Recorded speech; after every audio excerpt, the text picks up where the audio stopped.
Olá, bom dia! O Sergipe Rural está no ar e a edição de hoje é especial. Afinal, é o nosso primeiro programa com áudio e imagens em alta definição aqui na tela da sua TV APRP. Confira os destaques. Otimismo no campo. Produtores sergipanos se preparam para a colheita do feijão no estado. Silagem alternativa. Pesquisador da Embrapa realiza estudos onde analisa o valor nutritivo das chamadas plantas invasoras para servir de alimento para os rebanhos. Em plena safra, você conhece a sapota? Um produtor de lagarto apostou no plantio da fruta e já vive a expectativa de colher os lucros do investimento realizado com o plantio. Capacitação técnica. Universidade Federal de Sergipe promove primeiro simpósio sobre ruminantes. E ainda, você vai ficar por dentro do curso sobre treinamento funcional para os chamados cavalos atletas. Essas são as nossas manchetes de hoje. O Sergipe Rural começou.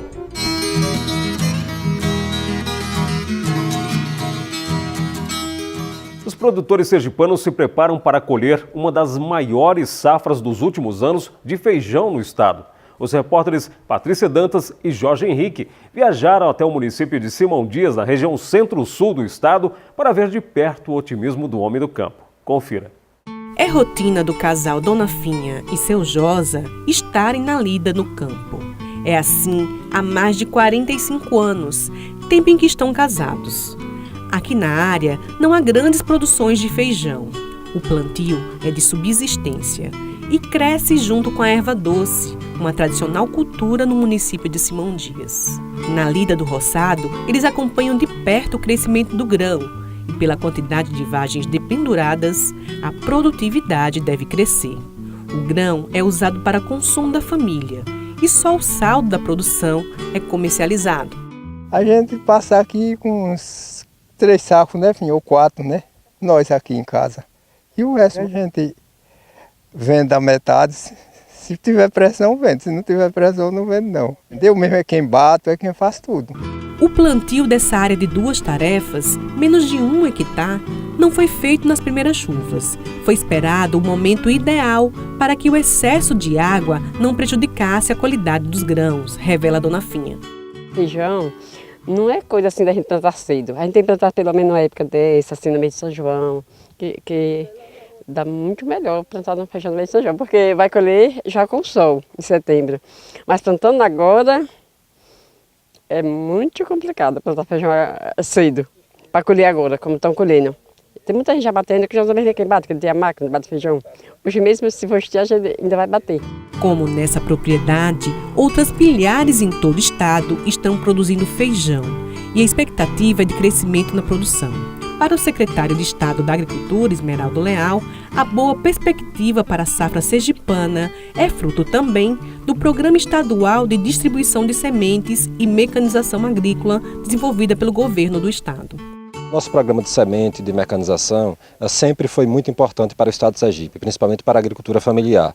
No entanto, esse ano ganhou uma importância ainda maior, principalmente em função da seca. O ano passado, por ter sido um ano mais difícil dos últimos anos com relação à estiagem, e na verdade é a sequência de uma série de anos. Poucos agricultores familiares tiveram condições de guardar suas sementes, que é muito comum na agricultura familiar. Então, se não houvesse o apoio do Estado, permitindo que esses agricultores tivessem acesso a sementes de qualidades de milho, feijão e arroz, muito provavelmente a nossa produção seria bem menor do que é no momento. E com um diferencial, essa distribuição de semente ela é muito pulverizada, é por agricultor familiar. Então, não só nós teríamos uma redução da área plantada e da produção do Estado, mas nós teríamos uma redução significativa de agricultores familiares com sua colheita. Então, a semente acabou beneficiando muito mais esse ano do que beneficiou em outros anos, em função do cenário do ano passado e da boa perspectiva de colheita desse ano. Aqui no município de Simão Dias, região centro-sul de Sergipe, a maioria das propriedades é de até 10 hectares, considerada de agricultura familiar. 500 famílias recebem sementes do governo do estado via Secretaria de Agricultura e a distribuição e assistência técnica às famílias fica a cargo da Indagro. E esse acompanhamento reflete na qualidade do grão e na produtividade. Nós temos uma produtividade média aqui do feijão de 1.200 quilos, né? Estamos esperando aí uma produção de 96 toneladas do grão. Vale ressaltar que essa produção aqui está sendo excelente aqui no município, está sendo bem esperada, né? E graças a Deus isso vai superar as perdas que aconteceu ano passado, onde a perda foi em torno de mais de 70%. E agora a gente destaca um assunto que interessa e muito ao homem do campo, a previsão do tempo. Neste mês de agosto, a chuva tem sido bem distribuída em todas as regiões do estado. Destaque também para as quedas de temperatura. Mas será que o clima vai mudar? Confira no mapa o que prevê a meteorologia. De acordo com o Centro de Meteorologia de Sergipe, a última semana do mês de agosto começa com sol forte no sábado e no domingo, em todas as regiões do estado. Na segunda e na terça, o sol aparece entre nuvens, com possibilidade de chuva passageira na região agreste. Já no sertão do estado, o tempo segue firme, sem previsão de chuva. Na quarta, quinta e sexta, o calor aumenta com a chegada de uma nova massa de ar quente. A temperatura durante a semana deve variar entre 16 e 31 graus. No município de Riachão do Dantas, a temperatura deve chegar aos 28 graus. 29 em Divina Pastora e 31 graus em Pirambu. A seguir, a gente destaca como foi o primeiro simpósio de ruminantes promovido pela Universidade Federal de Sergipe em São Cristóvão. E ainda, vamos falar sobre as pesquisas da Embrapa no aproveitamento das chamadas plantas invasoras como silagem alternativa para os rebanhos. Não saia daí, o Sergipe Rural volta já.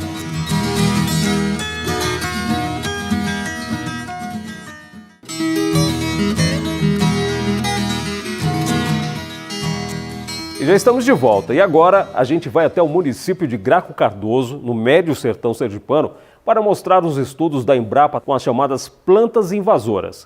A ideia da pesquisa é avaliar o potencial de produção e o valor nutricional das espécies como silagem para o gado.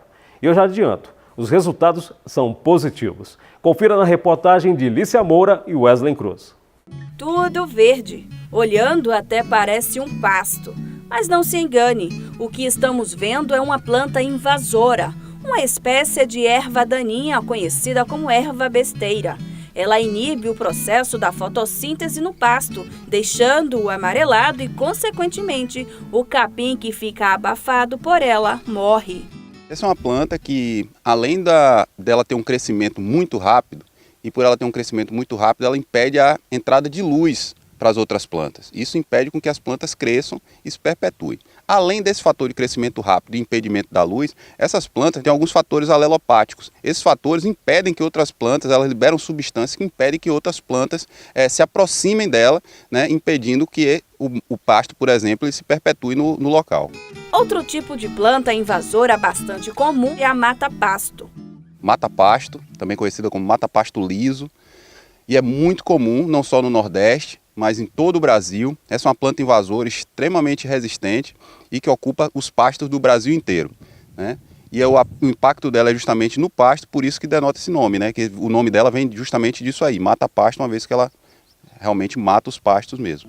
Num pasto, normalmente o produtor rural faz o roçado da área para evitar que essas plantas invadam e se espalhem, e isso gera um custo a mais.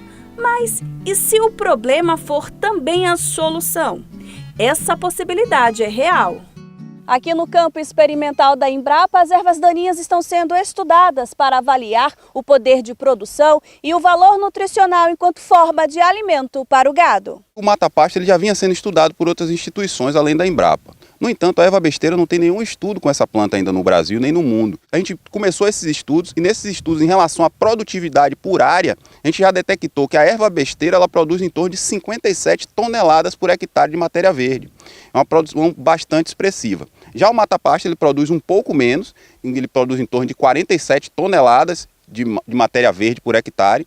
Então a gente está bastante satisfeito em descobrir que essas plantas têm um potencial produtivo para a forragem muito grande. Com aproximadamente 266 hectares, o campo experimental da Embrapa serve de base física para o desenvolvimento de pesquisas e geração de tecnologias relacionadas à agropecuária, de forma agroecológica. As ervas daninhas estão sendo transformadas em silagem de qualidade e com alta concentração de água. Esse material ele tem em torno de 70% de água. né, e apenas 30% de matéria seca. Para locais no semiárido que ele tem déficit hídrico, então isso é muito importante, uma vez que você está aportando água junto com o alimento. Você aporta o nutriente e aporta a água. Né? Então a forma de conservação de silagem, que é aquela forma de conservação sem oxigênio, é uma conservação muito eficiente, uma vez que essa planta conservada ela pode ficar de 3 até 5 anos bem conservada, desde que o silo esteja bem vedado, sem entrada de oxigênio. A Universidade Federal de Sergipe promoveu este mês o primeiro simpósio de ruminantes, evento que reuniu professores, alunos, técnicos para debater as inovações e perspectivas do mercado pecuário no estado. Acompanhe. A ideia de realizar o primeiro simpósio de ruminantes da UFES surgiu com o intuito de desenvolver atividades teóricas e práticas sobre alguns temas importantes da área de animais de produção. Traz informações novas, né, para os nossos discentes, tá? E para a comunidade acadêmica de forma geral, né, na área de produção de ruminantes e sanidade. Então, essa parceria entre a UFES, o nosso departamento e outras entidades, como Endagro, laboratórios, né, tudo isso vem a contribuir para a formação dos nossos alunos. O simpósio divulgou inovações, tendências e as perspectivas do mercado, a fim de difundir conhecimentos para profissionais, alunos e professores das áreas de agronomia, medicina veterinária e zootecnia, com o objetivo principal de fortalecer a produção do estado. Ruminantes são importantes para o estado de Sergipe, na verdade para todo o Nordeste, né? Porque nos ruminantes a gente tem os bovinos, que são importantes na parte tanto de corte quanto de produção de leite. A gente tem aqui no estado uma criação relativamente grande, né, desses animais. E também tem caprinos e ovinos. E caprinos e ovinos são espécies adaptadas às condições nordestinas. Então, o clima, o relevo que existe no Nordeste, aquela época de seca que existe maior na região Nordeste, são os animais que resistem um pouco mais.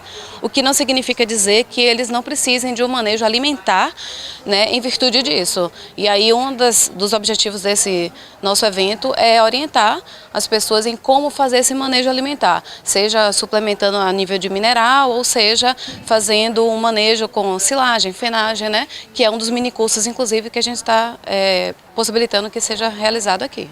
Quem participa desse tipo de evento tem um prato cheio de informações e possibilidades. É um assunto muito importante da gente trazer para que, como nós somos os futuros profissionais do mercado, né? E tanto também os produtores, é muito importante a gente falar dos ruminantes para que nós temos um controle melhor das doenças, o manejo, tudo isso para que tenha maior produtividade nas fazendas, né? Todos os profissionais, independente da área, seja veterinária, seja zootecnia, seja engenharia agronômica, qualquer ciência agrária ou qualquer mesmo outras áreas, eles têm que estar antenados no que mais está acontecendo na realidade. Então, um congresso como esse, ele fortalece a agricultura, fortalece a pecuária, fortalece o agronegócio principalmente. O agronegócio é o que move o país.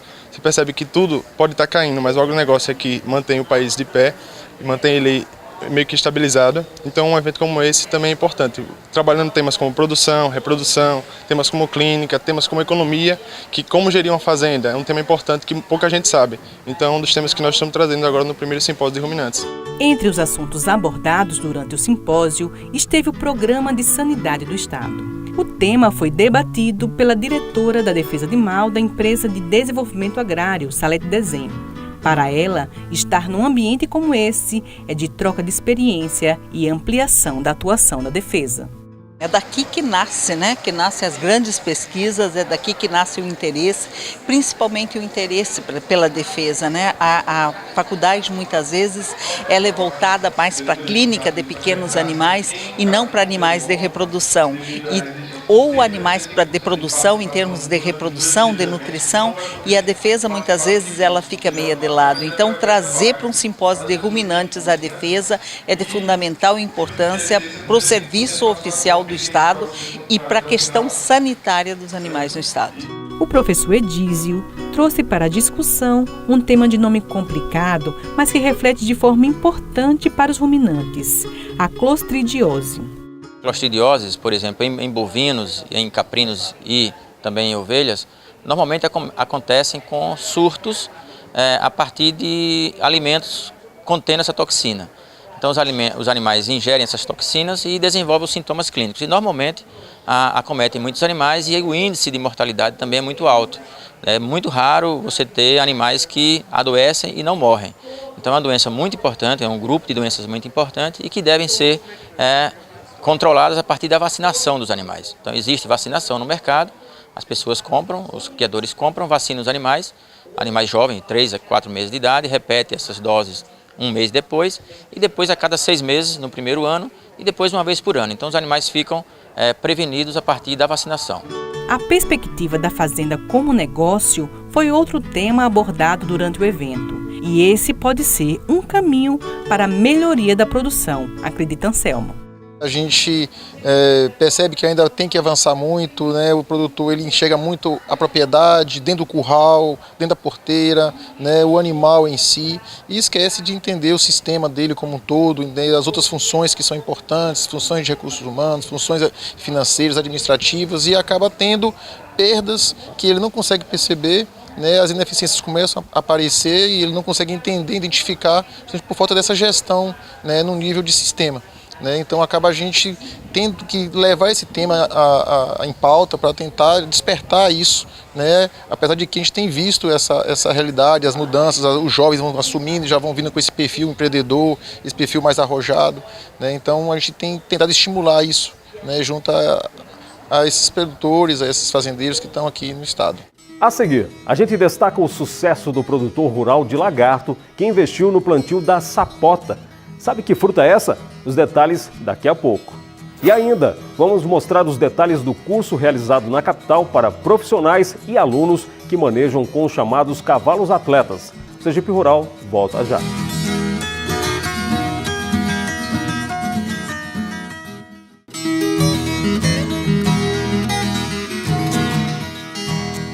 O município de Lagarto, no centro-sul do estado, é tradicionalmente conhecido pela produção de fumo e pimenta. Mas tem produtor buscando outras alternativas de plantio para investir na propriedade. Seu Zé Carlos, por exemplo, está bastante satisfeito com a produção de sapota. Sapota? Você sabe que fruta é essa? Veja a reportagem. Um pomar que dá gosto de ver. São 3.000 pés carregados de frutos. Nessa propriedade que fica em Estancinha, povoado de Lagarto, a 58 quilômetros de Aracaju, a produção de sapotas começou há 9 anos. Depois que o agricultor percebeu que a comercialização da fruta era carente no mercado. É uma fruta rara no mercado, tem pouca. Aí eu optei que é pouca, então eu tendo pouco eu vou comercializar mais. Aí foi uma fruta boa, ela se adaptou bem na região, o manejo dela é fácil. No inverno ela é molhada pela água da chuva, quando é no verão é irrigação. E ela é fácil manejo, de manejar com ela. A sapota é um saputi melhorado. Entre uma fruta e outra não há diferença de sabor. Mas a sapota desenvolve mais. Ela cresce e tem esse formato mais arredondado. A sapota, por ser uma fruta originária do saputi, ela mantém as mesmas propriedades como ferro, fósforo, cálcio e vitamina B e C. Planta nativa da América Central, é bem adaptada ao clima quente, mas é preciso ficar atento a um detalhe. A sapota só começa a dar frutos 5 anos após o plantio. Aqui são 3.000 pés, o que rende por semana uma colheita de 200 caixas da fruta com 20 quilos cada. A colheita da sapota ela é feita num balde, não carece botar na água que nem o saputi. A sapota você bota no balde, tira, bota no balde e já pode ir para a feira, porque ela não tem muito latex. O latex dela é muito pouco, quando ela está bem de vez. Assim como o pé de saputi, o pé de sapota cresce em média de 10 a 12 metros de altura. Mas aqui no pomar de Seu José elas não passam de 2 metros. Notem que eu tenho 1,70 m e ela não é tão maior que eu. Quando madura, a sapota tem essa cor levemente alaranjada. A produção aqui tem qualidade garantida e por isso os frutos são vendidos bem antes da colheita. As sapotas já têm destino certo. Daqui vão ser comercializadas em Alagoas, Bahia e na capital sergipana. E foi aqui em Aracaju que encontramos o Alexandre, que vende as sapotas produzidas lá na propriedade de Seu José. Em média eu vendo 2 caixas por dia, em torno de 50 quilos. pessoal que compra, todo mundo adora. Quem compra volta para comprar novamente, que é uma fruta muito boa. Ele é bem docinho, quem aprecia gosta. O segredo dela é quando você compra verdoso, você espera ela amadurecer, não precisa enrolar, não precisa botar em carbureto, é só deixar ela na fruteira ou dentro da sacola que ela amadurece com 2 dias no máximo, 2 ou 3 dias. É oferecendo degustação da fruta e provando a qualidade do que vende que ele atrai a clientela. Para nós, somos consumidores, dá uma certa satisfação, um certo conforto, que a gente está comprando frutas de boa qualidade. Muitos anos que eu sou cliente dele, né? Nunca deixei de comprar a mercadoria dele, porque ele só vende mercadoria do primeiro mundo. E antes de encerrar o primeiro programa do Sergipe Rural com qualidade de áudio e vídeo em alta definição, eu chamo sua atenção para a reportagem que vamos exibir agora. Você já ouviu falar em Cavalos Atletas? Um curso realizado na capital dedicado aos animais que são utilizados em práticas esportivas e no trabalho diário de alta performance. Confira. O primeiro curso de treinamento funcional para cavalos atletas aconteceu no espaço onde funciona o Esquadrão da Polícia Montada, localizado no Parque José Hollenberg Leite, o conhecido Parque da Cidade. O local foi escolhido para que os integrantes do curso pudessem ter acesso às práticas realizadas durante o evento. O comandante do esquadrão acredita que é um ambiente interessante de aprendizado e de ganho para todos. A universidade é um local de pesquisa, né? E a gente tem aqui a mão de obra e a gente tem os cavalos, né, em si. O pessoal precisa dos cavalos para trabalhar e isso vai ajudar a gente a facilitar nosso trabalho no dia a dia. E a gente busca sempre melhorar. E nada melhor do que o auxílio e o apoio da universidade. Muitos cavalos são atletas e, como tal, têm alimentação balanceada e muito treino. E esse aqui é um lugar de aprender como fazer isso de forma eficaz. O médico veterinário do Esquadrão da Polícia Montada participou do evento e acredita que os conhecimentos adquiridos podem ser colocados em prática com cerca de 60 cavalos dali. Quando a gente tem conhecimento sobre a musculatura, as atividades que a gente exerce com o animal, já que nós estamos colocando o nosso peso em cima do animal, a gente tem que fortalecer essa musculatura. Aí evita problemas de lesões, tanto ósseo e muscular. Que o nosso trabalho, a média de trabalho são 6 horas de policiamento.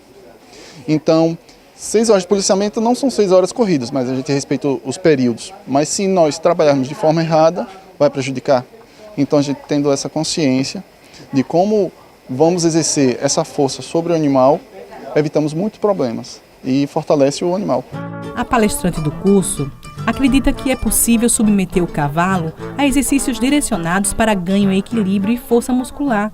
Pilates para cavalo, que a gente está usando o corpo dele, então a gente provoca um certo desequilíbrio e aí ele tem que se reorganizar para manter o equilíbrio mesmo estando apoiado em 3 membros e eu ainda está provocando um desequilíbrio do corpo dele para trás, um exemplo. Né? Então isso quer dizer que nesse momento ele está criando ligações neuromotoras, melhora a coordenação motora, melhora a força muscular, porque ele está apanhado em 3 membros. Então ele acaba fazendo uma academia de ginástica num simples exercício de deslocamento, né? Temas como a importância do movimento dos equinos atletas, revisão anatômica dos sistemas esquelético e muscular, localização das principais restrições do movimento, além de exercícios de alongamento e fortalecimento muscular, foram apresentados também na prática, em grupos pequenos, com os cavalos da cavalaria da Polícia Militar. Hoje em dia tem um mercado grande, né, a área do cavalo atleta, né, e a gente precisa melhorar a nossa forma de entender como ele se movimenta, porque é o que ele vai utilizar durante os esportes. E o curso hoje, ele traz bem essa questão do movimento. Então o aluno que está aqui hoje vai aprender a identificar onde tem restrição de movimento, né, e como resolvê-la, antes que ela vire realmente um problema sério, antes que ela comece a dar uma manqueira no cavalo ou até tirar o cavalo das provas. Então, essa é a questão primordial do curso, é identificar essas pequenas restrições de movimento de uma maneira precoce, resolvê-las, que elas vão ter solução muito rápida e fácil, e aí trazer um benefício de bem-estar para o cavalo e, consequentemente, ele vai melhor na prova, no esporte que ele participa. A zootecnista Diana H6 também participou do curso e acredita que o tema é de extrema importância para a melhor preparação dos cavalos atletas que ela cuida. Para ela, dor ou lesão nos animais pode significar perda de dinheiro. Nesse curso a gente vem, na verdade, em busca de melhorar a preparação dos animais atletas porque já que eles são atletas, eles precisam de uma preparação física apropriada para as provas e não para as provas não ocasionarem lesões nesses animais. Então ele precisa de uma preparação prévia e por isso a gente veio procurar esse curso para que antes das provas os animais tenham todo esse alongamento, todo esse conhecimento dos movimentos que ele precisa fazer e assim executar bem e ter um bem-estar resultante, mesmo que ele seja atleta, ele não precisa necessariamente ter dores, sofrer várias lesões, então por isso a gente veio em busca principalmente do bem-estar do animal atleta. Para os alunos de Medicina Veterinária e de Zootecnia que participaram do curso, o aprendizado é grande e o mercado exige cada vez mais conhecimento sobre os cavalos atletas. Com o grande número de equídeos no nosso estado, grande quantidade de competições, com esse curso pretendemos modernizar as competições e melhorar a qualidade e saúde do animal. Por isso que hoje eu estou fazendo esse curso para aprimorar meus conhecimentos e poder ajudar futuramente nos animais de competição.